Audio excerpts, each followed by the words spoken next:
The election in Bangladesh is being closely monitored by 150 observers from the European Union. They are here to make sure that the process is free and fair. How are you? Fine, thank you. Their first mission is to ensure that the candidates can campaign freely. Their presence is seen as reassuring in a country where elections are marred by allegations of fraud. In our country, those who are the observers, they may support a party, but these people will not support any party. They are very much neutral. When things get too heated and rallies get out of hand, the observers are forced to flee the premises. Well, we are trying to be on the edge of it, so we don't really want to get involved because we are here just to observe again. So I would prefer actually to move a bit over there. A state of emergency was enforced 2 years ago because the ballot was suspected to be rigged. Since then, the military-backed caretaker government has been under pressure from the international community to organize elections, requiring the presence of foreign observers. So basically what we do, we just go there, we introduce ourselves, we observe, and sometimes it's possible to draw the attention about irregularities. Observers are present in certain voting centres. For the first time, the ballot box is transparent to facilitate order. Government officials here are yet to be trained in electoral practices. First you have to open the ballot box, turn it upside down and show the election official the box is empty. Then you close it with the green seal tapes. 5 seals a box and 1 special number per seal.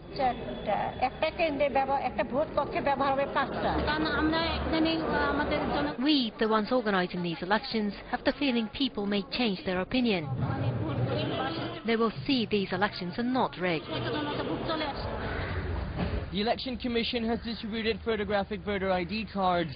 At the last elections, the Commission found that the names of 10 million voters were unaccounted for. Legitimate voters have their photograph. So each voter would be identified while voting. So therefore, somebody cannot come with a fake name and claim himself to be a voter. So this time, the voters have to be present and they have to cast their own vote. If they don't, his name would not come. The observers will be writing a report which will be handed over after the elections. The conclusions they draw will lend a real legitimacy to the elected government and will allow this country, one of the poorest in the world, to benefit from more financial aid from the international community.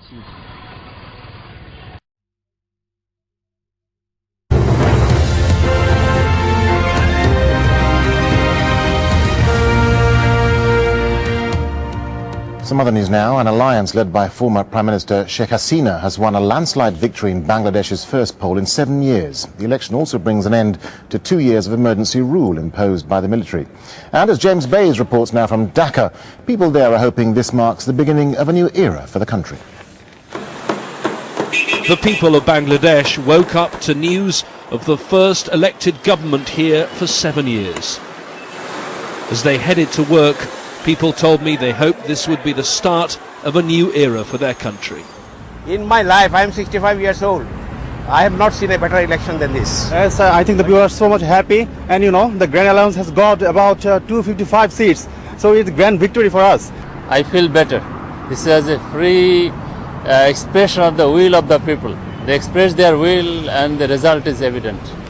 And after waiting a long time, we have got the democracy, and I think that these days is fully different from another days, and this morning is very beautiful morning. The next Prime Minister will be Sheikh Hasina of the Awami League. Both she and her bitter rival Khaleda Zia of the Bangladesh Nationalist Party still face charges of corruption. Analysts say the new Prime Minister must act to clean up politics. Both the Awami League and the BNP in their pre-election manifesto said that they would continue with the anti-corruption drive. I mean, that's something that many Bangladeshis want to see.